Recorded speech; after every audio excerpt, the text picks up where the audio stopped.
What more is there to say about this beautiful man? Cam Murray comes out with a 94 this week, looking as beautiful as ever. 67 he's averaging now, and didn't even need the full 80 minutes or even close to it to get that massive score. So congrats to him. He had 3 try assists.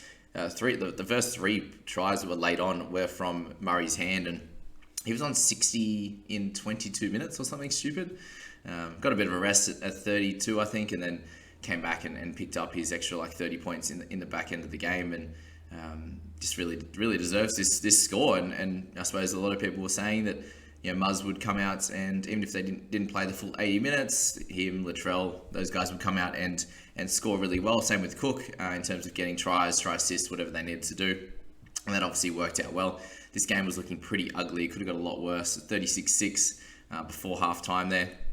But, well done to the Warriors for holding it together in that second half and only leaving it 48-10. But really, if you owned a bunch of these players, you're really happy. Murray and Latrell, owning both of them, they've 66 and the 62 minutes, a big early mark for Latrell. It was funny, he hadn't had a run in 30 minutes and still ended up with 66 meters and put on 84 points. So incredible. 8 goals there was great. The 2 try assists, the 2 tries as well, to go along with 3 offloads, 3 tackle breaks, and a turnover tackle. Pretty much the perfect game for him in terms of only having that 1 error. So both of them are well needed in your side, and this is the things that Latrell does. He'll have a couple of light weeks, and then he'll put on a bunch of tries, and he's just always involved there. So Latrell was great.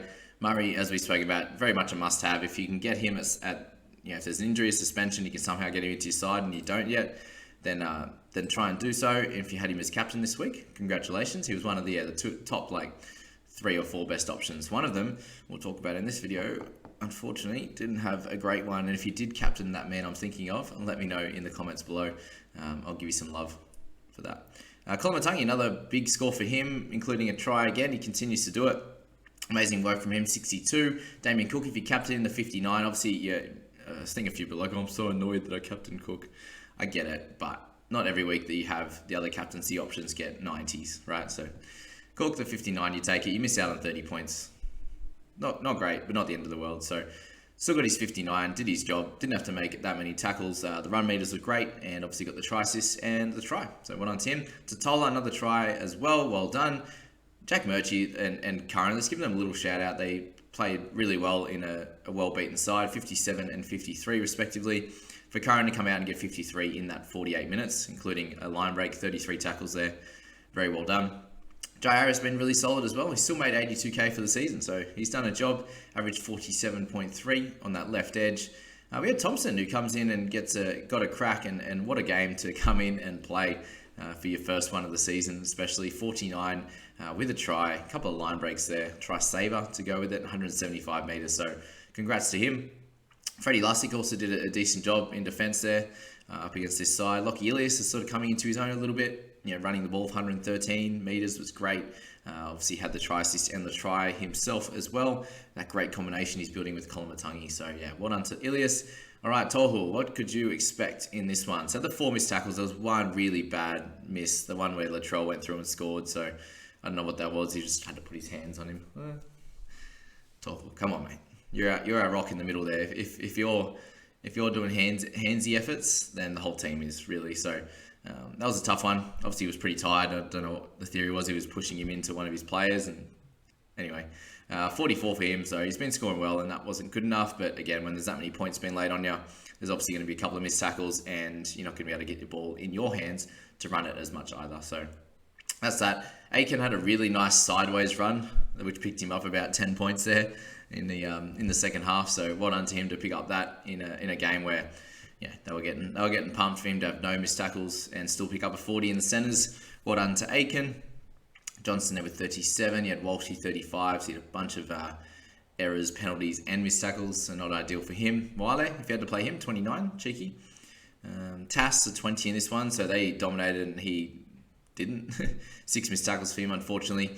Havili only 18 minutes and 18 points, so not good either. If you're playing Tass, it's a bit of a worry, but he did score 1 more point than Kohler. Bright side. Always think the bright side, boys. All right, let's move on. This one's a sad one. Let's start with it. All right.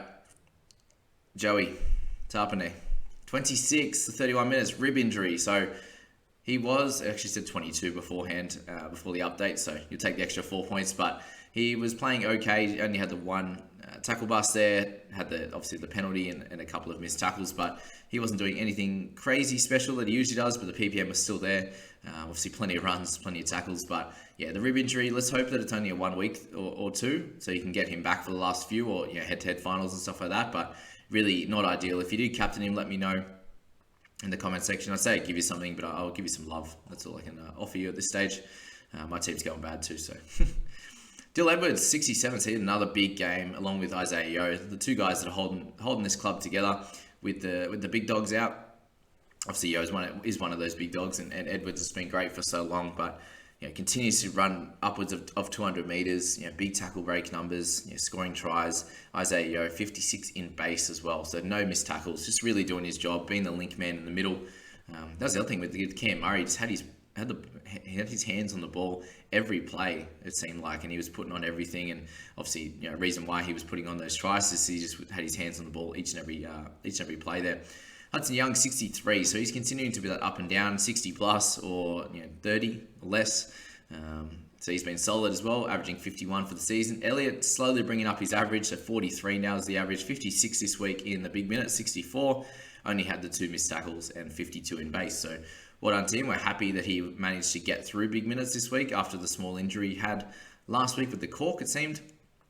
So very happy with Elliott's output, and you just keep holding on to him, guys. A few people asked about Jamin Salmon, and he came out and did really well. 26 tackles for 1 miss is the big one there, and then just doing a little bit around the park and getting that try in the back end of the game. So he's definitely an interesting option as a cash out, considering he'll be there for until the end of the season. So if you need someone a lot cheaper, which allows you to get up to someone else, and you do have a few trades left, and Salmon, now that we've seen it in action, definitely in the full 80 minutes when it's his team along with O'Sullivan, then I think he's a solid one now to pick up.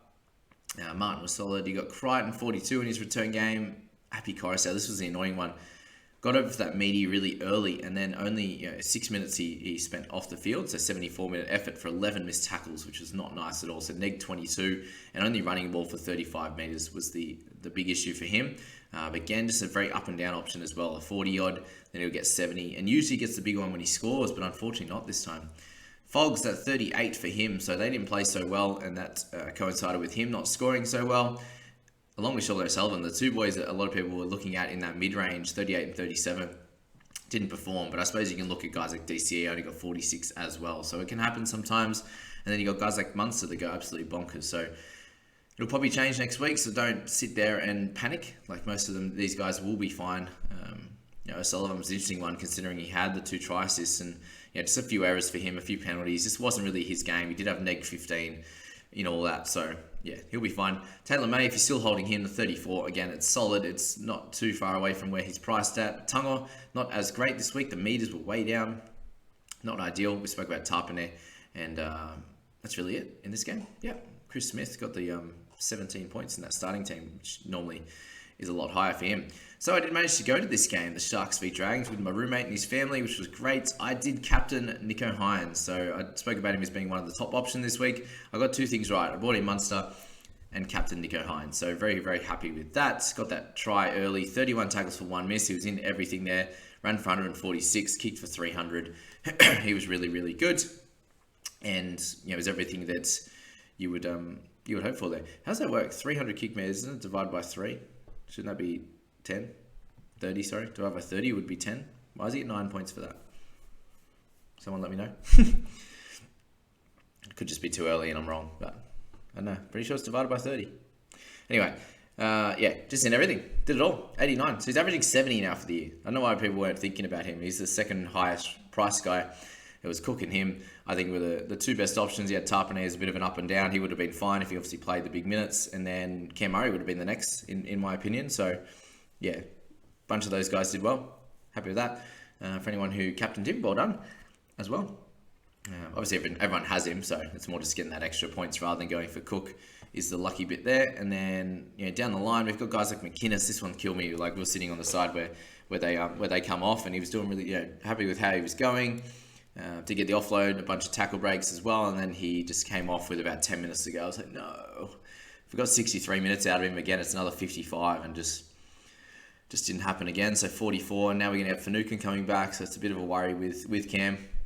And we don't really get that big price bump either to make it easier to trade him out if needed. But I think I need to trade Hughes out before anything. So yeah, that's that with McInnes there. Teague Wilton, another try for him. Ben Hunt was solid with 55. Great to see Wade Graham coming out and playing really well too. 40 tackles for no misses and that line break and try. Obviously in two separate times of the game. Trindle had a really, really good game. I was really happy with him. Took the ball to the line well, double pumps, got the nice try himself, so he did a great job coming in for Matt Moylan with some quad tightness, I believe. Blake Brayley was okay, that 40, did run the ball a few times, pretty nice, but did have the sin bin, which killed his scoring a little bit. Lomax got to kick the ball so hard. Watching him just do warm-ups for his goal kicking, he just pumps it straight down the middle all the time, except for the one he missed. But from the sideline and under pressure, he just sprayed it a little bit. All right, we had Ronaldo, we had Jack Bird. So Jack Bird in the centres, not ideal. 27, we want more tackles out of him. 7 tackles in the centres, not enough. Especially in a game where, I suppose it was a bit stop-start. It wasn't the best game, let's be honest. Raymond wasn't great. He looked like he was hobbling a bit, like walking around, and then he'd get the ball and he'd run pretty well. But overall, him, Talakai, nothing special. Talakai dropped the ball a couple of times. 178 metres for him. Loves a slight loose carry on Talakai. Fafita gets an absolute roar every time he comes on the parquet. They cult figure in Shark territory with him scoring that match winner back in 2016, that's for sure. Lockie Miller played majority of the games that came on off the bench on the wing there, so that was he did all right for that. And then Kade Dykes, he actually looked really solid. Like, he didn't get much opportunity after about 20 minutes. Did have obviously a few errors there, but the main issue is that the pass that Ronaldo step, by the way, can we talk about that? Like in their 20, he just ripped them. They had a set defensive line. He just went straight through, and then just dummy to pass to him, and then ended up passing it over Dykes' head. So it'll be nice for his confidence in that first game. But I think he did really well. Obviously not the score. If you brought him in, not the score that you want, but overall as a player, was really happy with his effort. And poor Connor Tracy, that did not look good at all. The only issue here I had was Simsy getting 10, Blake Brayley getting 10 for a couple of repeat hold downs, or he ended up being the culprit that got pinged. So how they're at the same level when you lose a player, like if that's, yes, it's Connor Tracy, he's an important player to the Sharks, but he's not like a Nathan Cleary or a Nico Hynes. If Nico Hynes was to get hit like that way, and Tarek just gets 10 for it, is it a different story? I think it is. Like it really helps Dragons be able to win that game. So what I mean? Like Tracy, you can bring on Miller, who's not a winger, but he's going to do a serviceable job. Whereas no one can replace what Nico's doing, for example. So if you were to hit him and he went down, that would be a big turning point. You still only get the 10 minutes, and then Blake Brayley gets the same. I don't know. It's a bit of a strange one, but overall, that's the Saturday night video, guys. I hope you did well in the first place. Let me know how many plays you got left, what score you're on. There'll be a few people over 900 with a couple of players to go, so it should be a couple of thousand scores this week, depending how today goes and how Burton and these Nanais and Holmes and these types of players go. But that's that video, guys. Hope you enjoyed it. Like, subscribe, and catch you in the next one. See you later.